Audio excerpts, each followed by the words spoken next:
what, for you guys, we head off to Washington this weekend. Leave on Friday, stop in Centralia, normal thing, and then drive on up to UW. Go straight to the hotel, turn back around, go to the meet, go do a pre-meet, have a team meeting at the end. One of the things that we were talking this morning about that I find kind of astounding is we're going to have over 30 some odd newcomers there participating in the meet, and stuff that we think is just happenstance and just happens. We're sitting and talking about all of these new people that don't have a clue on how business is done usually. So there'll be a lot more conversation and a lot more things to do, just how to do a lot of stuff. So that's what we're excited about. If you can be excited about those mundane things. Lots of newcomers, lots of old faces making their debut.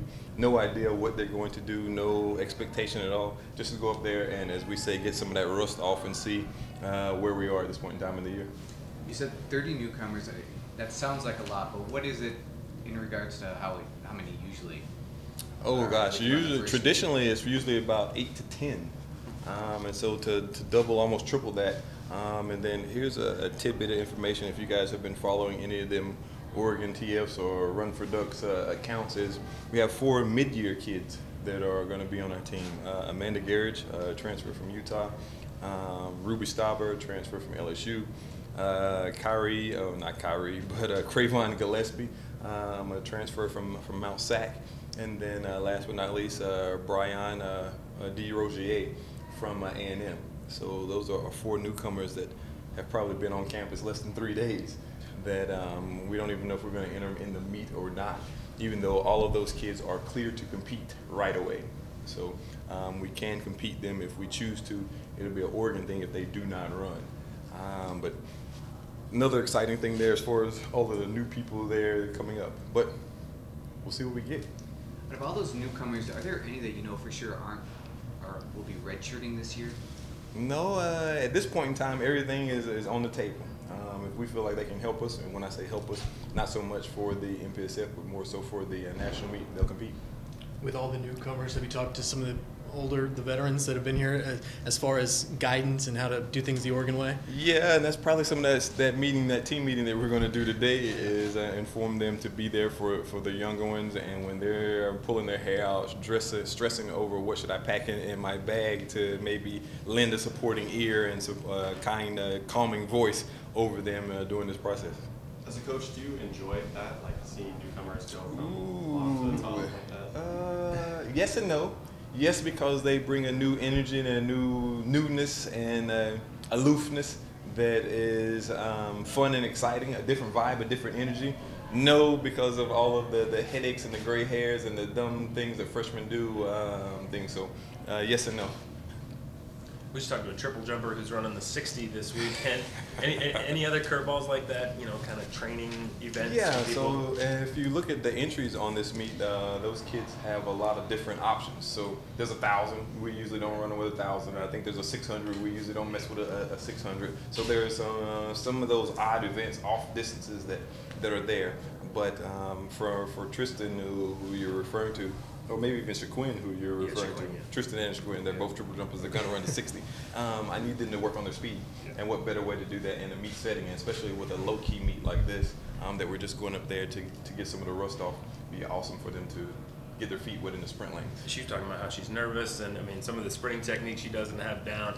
How do you make sure she still gets something out of it without getting overwhelmed in little stuff like that? Yeah. Everybody that's doing something odd had those same concerns, and I try to downplay it by it's just running. The gun is going to go off. You start off the best way you can and get to the finish line. Because I'm not looking at all the technical execution for the blocks. That's what she's nervous about, is how do I come out of blocks, coach? I've never been in blocks before. I was like, what did you do in high school? But those are the things that they're nervous and worried about, and we'll probably give them a refresher course, but nothing extensive, because we're not expecting that much out of the event. I just want the experience for them. And the intensity of the race is basically what I'm looking for. They'll run a lot harder there than they will in practice if they were running lining up beside somebody. You guys have been so successful indoors in the last 8, 9, 10 years. But you don't have an indoor facility, so you don't get the practice like that. So, what has been kind of the secret to your success? Has it just been talent alone? Good question. There's a number of ways I want to go with that, but I'll keep it PC. We're talented staff. And when I say a talented staff, our coaches really do a good job and do their due diligence in going out and finding the right kids. And then once they get here, the name of the game in any sport, I would hope to believe, is development. Because you get these kids out of high school, you get these kids out of junior college, you get them from wherever, and you got to take them from wherever they are to the next step. And I think that's something that I want to tip my hat to my staff, because I think they do a good job in developing the student athletes. So when you ask about the indoor piece of it and our success, I think we just do a great job no matter where we are in just developing the kids that we have with what we got. We don't have an indoor track here. We have some indoor space that we try to make work between under the grandstand and the Moshopsky Center. And we do a pretty good job with it so far. Probably not the best situation to be in. Of course, ideally it would be to have an indoor track or some indoor space would make it a lot better. But you got to deal with the hands that you're dealt. Do you feel like that you guys start off slower than maybe teams that have indoor facilities, and it just takes a little bit further into the season to get warmed up? Good question. I don't think the indoors has the facility has anything to do with it. I think that's just the scientific and the training plan that we set forth for our athletes. Even harder so if you look at how our schedule is set up. We probably only compete in 5 meets, including the national championship. Sometimes that can go into 6 if we go up to Notre Dame and have those guys run a DMR, but still that's just a segment of the team and not necessarily all of the team.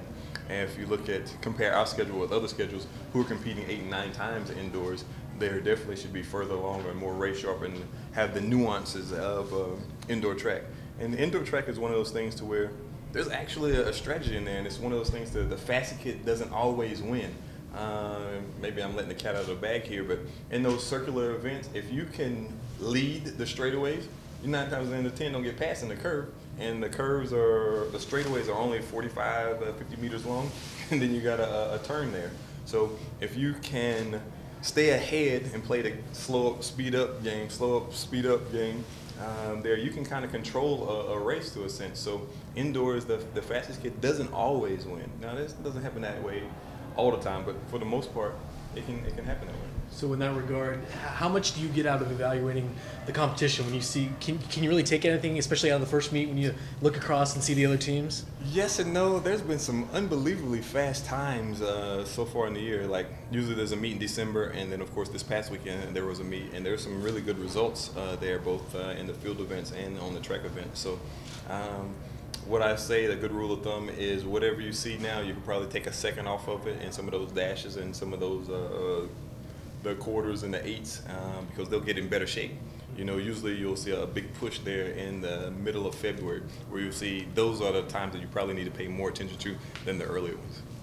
You know, Edward was always good for 18, 20 points. You know, when you look at your men's team, where do you see those points coming from this year? All of these newcomers that we have, and that's probably a tall order to ask of such a young group. But the good thing about all of those kids that we have here is they're super talented. And then, of course, we have some old vets there that are still in the mix, and we look for them to improve and get better as well. So Edward Chesrett, you cannot replace that guy. He's irreplaceable.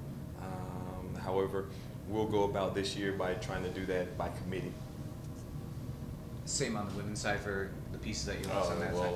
We got Deja and Raven that are gone, and once again, those are 2 stalwarts in our program that are huge names in the sport of track and field, and even bigger names in Oregon track and field. So we'll definitely look to replace some of those kids, those mid-year kids that we're talking about. Hey, let's see what they can do.